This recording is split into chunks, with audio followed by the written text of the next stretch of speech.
পাখিদের সুর শুনে শুনে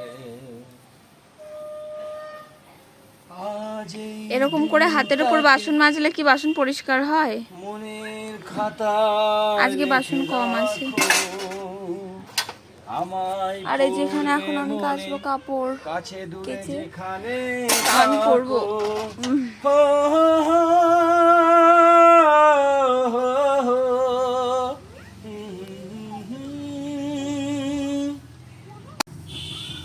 আর একটা জিনিস দেখায় তোমাদেরকে, দাঁড়াও।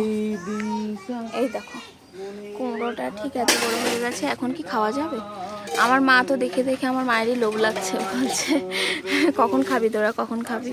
আর এদিক থেকে আমার মেয়ে বলছে কখন খাবো কখন খাবো। হয়ে গেছে কিন্তু কুমড়োটা, আমি চাইছি আর একটু বড় হোক, কিন্তু যা হনুমানের জ্বালা, জানি না রাখতে পারবো কিনা, দেখি দু একদিন গেলেই কেটে নেব।